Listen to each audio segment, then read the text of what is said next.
So guys, অন্যের video ইউটিউবে upload করে কি টাকা ইনকাম করা যাবে বা চ্যানেলটা কি মনিটাইজ হবে? অবশ্যই হবে। 100% গ্যারান্টি তোমাদের চ্যানেল মনিটাইজ হবে।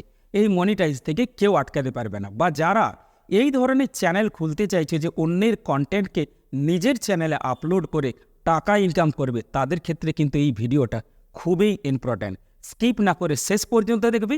আর চ্যানেলটাকে যারা এখনও সাবস্ক্রাইব করেনি তারা চ্যানেলটাকে সাবস্ক্রাইব করে দেবে। তো চলো দেরি না করে ভিডিওটা শুরু করি। অন্যের ভিডিও তোমার চ্যানেলে আপলোড করে টাকা ইনকাম করবে বা চ্যানেলটাকে মনিটাইজ করবে, সেই জন্য তোমাকে অবশ্যই কতগুলো রুল মেনে চলতে হবে। অর্থাৎ ইউটিউবের কতগুলো কমিউনিটি গাইডলাইন্সের রুলস আছে, সেই রুলসগুলো অবশ্যই তোমাকে ফলো করতে হবে। তো আমি এই রুলগুলোকে টোটাল 5টা ভাগে ভাগ করেছি। ফার্স্ট হলো title, second description, third thumbnail, fourth content, fifth tags. এই টোটাল 5টা ভাগে আমি ভাগ করেছি। ফার্স্ট আসছি টাইটেলে। দেখো, তুমি অন্যের টাইটেল অবশ্যই ব্যবহার করতে পারো। টাইটেলটাতে যদি ভিডিওটা গ্রো করছে বা ভিডিওটাতে ভিউজ ভালো আসছে, অবশ্যই তুমি সেই টাইটেল তোমার ভিডিওতে ব্যবহার করতে পারো। সেই জন্য তোমার টাইটেলটা কিন্তু রিইউজের মধ্যে আসবে না বা তোমার চ্যানেলটা স্ট্রাইকও পড়বে না। ওকে, সেকেন্ড আসছে থাম্বনেল। থাম্বনেলের অবশ্যই একটা কমিউনিটি গাইডলাইন্স আছে। তুমি চাইলে কারো থাম্বনেল ব্যবহার করতে পারো না তোমার ভিডিওতে।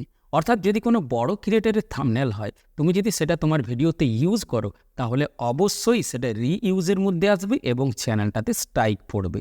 এটা ইউটিউবের একটা কমিউনিটি গাইডলাইন্সেই আছে, তুমি কারো থাম্বনেল ব্যবহার করতে পারো না। তুমি কি করবে, সেই থাম্বনেলটাতে কিছু চেঞ্জ নিয়ে আসবে। অর্থাৎ সেখানে যে ক্রিয়েটারের ছবি আছে সেখানে তোমার ছবিটাকে অ্যাড করতে পারো, বা যে টেক্সটগুলো ব্যবহার করা হয়েছে সে টেক্সটের কিছু স্টাইল চেঞ্জ করতে পারো বা কালারগুলো চেঞ্জ করতে পারো। তাহলে কিন্তু তোমার ওই ভিডিওর জন্য চ্যানেল স্ট্রাইকও পড়বে না আর থাম্বনেলটা রিইউজের মধ্যে আসবে না। থার্ড আসছি ডেসক্রিপশান।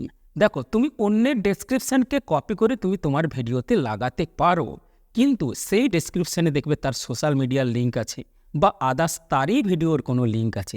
তুমি তো নিশ্চয়ই সেগুলো ব্যবহার করবে না। তোমার ভিডিওর লিঙ্ক ব্যবহার করবে বা তোমার সোশ্যাল মিডিয়ার লিঙ্ক ব্যবহার করবে, এগুলো চেঞ্জেস নিয়ে আসতে হবে।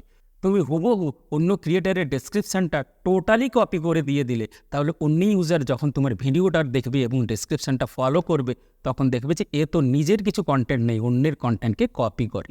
তার মানে তোমাকে কিছু চেঞ্জেস নিয়ে আসতে হবে। ডেসক্রিপশান ইউজ করলে রিইউজের মধ্যে আসে না। ফোর্থ আসছে কন্টেন্ট। কন্টেন্ট মানে ক্রিয়েটার যে ভিডিওটা তৈরি করে তার চ্যানেলে আপলোড করছে, তুমি সেই ভিডিওর আইডিয়াটা নিতে পারো, কিন্তু স্ক্রিপ্টটা তুমি সেম টু সেম তোমার ভিডিওতে দিতে পারবে না, বা সেই চ্যানেলের ভিডিওটা তুমি সেম টু সেম তোমার চ্যানেলেও আপলোড করতে পারবে না। যদি তার স্ক্রিপ্টটা বা সেই ভিডিওটাই তুমি সেম টু সেম আপলোড করে দাও, তাহলে অবশ্যই তোমার চ্যানেলে কমিউনিটি গাইডলাইন্স অনুযায়ী স্ট্রাইক পড়তে পারে। তাই তোমাকে কি করতে হবে, ভিডিওর আইডিয়াটা নিতে হবে, এবার তোমার স্ক্রিপ্টগুলো নিজের মতো তৈরি করে নিতে হবে। একদম সেম টু সেম স্ক্রিপ্টগুলো কপি করা চলবে না। এটা নিজের ক্রিয়েটিভিটি দেখাতে হবে, তবে গিয়েই তোমার ভিডিওতে ভিউজও আসবে এবং রিইউজ কন্টেন্টের মধ্যে ধরা হবে না। দ্বিতীয়, তুমি যদি ওই চ্যানেলের ভিডিওটা সেম টু সেম আপলোড করে দাও, তাহলেও রিইউজ কন্টেন্টের মধ্যে চলে আসবে। তোমাকে কি করতে হবে, ওই ভিডিওর ডায়লগগুলো নিজের স্ক্রিপ্টে দিতে হবে, অর্থাৎ নিজে ভয়েস ওভার করতে হবে। তাহলে তোমার ভিডিওটা কিন্তু রিইউজের মধ্যে আসবে না এবং চ্যানেলটা মনিটাইজও হবে, টাকাও ইনকাম করতে পারবে। কিন্তু same to same video upload করলে অবশ্যই তোমার চ্যানেলটাতে স্ট্রাইক পড়বে। ফিফথ আসছে ট্যাগস। তুমি যে কোনো চ্যানেলের নামকে ট্যাগ আকারে তোমার ভিডিওর ডেসক্রিপশানে ব্যবহার করতে পারো, কিন্তু সেই চ্যানেলের নামটা টেক্সট আকারে কিন্তু ব্যবহার করবে না। এতে কিন্তু তোমার ভিডিওতে স্ট্রাইকও পড়তে পারে। অর্থাৎ যে কোনো ধরনের চ্যানেলের ট্যাগ তুমি ইউজ করতে পারো, তাতে কোনো সমস্যা নেই, তোমার চ্যানেলটা কিন্তু মনিটাইজ হবে এবং টাকাও ইনকাম করতে পারবে। তো আশা করি তোমাদের এই 5টা পয়েন্ট আমি ভালোভাবে বোঝাতে পেরেছি। ভিডিওটা যদি ভালো লাগে অবশ্যই কমেন্ট বক্সে জানিও। দেখা হচ্ছে নেক্সট ভিডিওতে।